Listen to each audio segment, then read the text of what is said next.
Imaginez une femme seule qui appelle les églises pour demander du lait pour son bébé affamé. Les gars, je répète, elle appelle des églises pour son bébé affamé. Son nom, Nicki Monroe, créatrice de contenu sur TikTok. Et dans cette expérience, elle joue le rôle d'une maman désespérée. Elle appelle des dizaines d'églises prétendant de ne plus avoir de formules pour nourrir son bébé. Et pendant qu'elle est au téléphone, elle a rajouté des enregistrements de pleurs de bébé pour ajouter du poids à son histoire. Elle demande simplement une boîte de lait, pas plus de 20 € pour pouvoir nourrir son enfant. Et c'est là que ça devient intéressant. Écoutez la dinguerie les gars, écoutez la dinguerie. Première église qu'elle appelle, on lui dit, on n'aide pas les gens comme ça. On n'aide pas les gens comme ça. Dinguerie. Et plusieurs églises répètent le même refrain. On ne distribue pas ce type d'aide directement. Elle a même appelé une église où elle est tombée sur une femme. Elle demande la même chose. J'ai besoin d'aide pour mon bébé. J'ai besoin d'aide pour mon enfant. Du lait pour mon enfant. La femme lui a carrément dit, pour le moment, on n'est pas disponible. Rappelle-nous vers 17 h. Étant donné qu'elle est sur Google, du coup, elle a vu qu'à partir de 17 h, c'est fermé. Il n'y a personne qui répond au téléphone. C'est choquant. En gros, la femme lui a dit, rappelle vers 17 h, on va pouvoir s'occuper de toi. Sauf que sur les sites, il y a marqué qu'à partir de 17 h, il n'y a personne qui répond au téléphone. En gros, à 17 h, c'est fermé. Dinguerie. Elle a notamment appelé d'autres églises où on lui a demandé carrément si elle est membre pour qu'on puisse l'aider. Si elle est membre de l'église.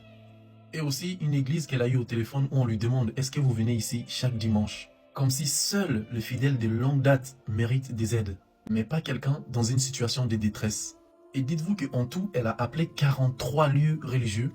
Et dans les 43 lieux qu'elle a appelés, il y a juste une église d'Appalaches qui a décidé de l'aider. Et aussi une église afro-américaine qui ont dit, on va vous aider, peu importe si vous êtes membre ou pas.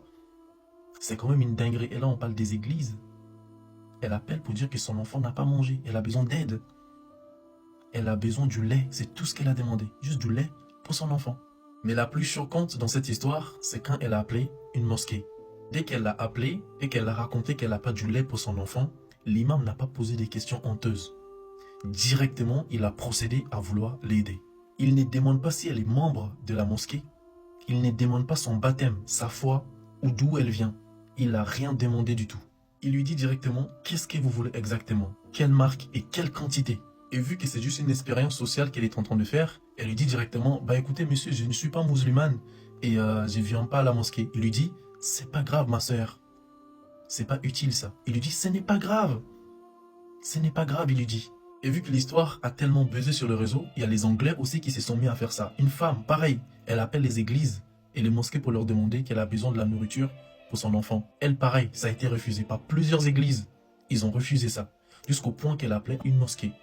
Et lui, pareil, dès qu'elle appelle, elle dit j'ai besoin de quoi faire manger mon enfant, etc.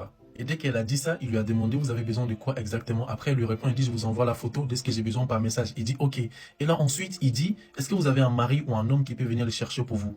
Elle dit non, j'ai pas de mari, je suis seule avec mon enfant, mais je peux prendre le bus pour venir les chercher. Dès qu'il a entendu ça, il a dit non, non, non, non. Vous n'allez pas prendre le bus avec votre enfant. Moi-même, je vais venir vous le déposer. Moi-même, je prends ma voiture et je vais venir vous le déposer. C'est incroyable. Et ce que j'ai constaté, c'est que dans cette mosquée, l'aide arrive sans jugement et sans condition.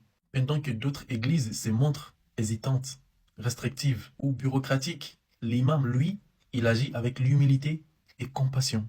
Et cette expérience relève une question. À qui revient réellement la charité dans nos communautés? Est-ce qu'il faut appartenir à une institution pour mériter de l'aide où la détresse appelle une solidarité sans étiquette? Parce que cette histoire a été vraiment loin. C'est passé même dans le journal.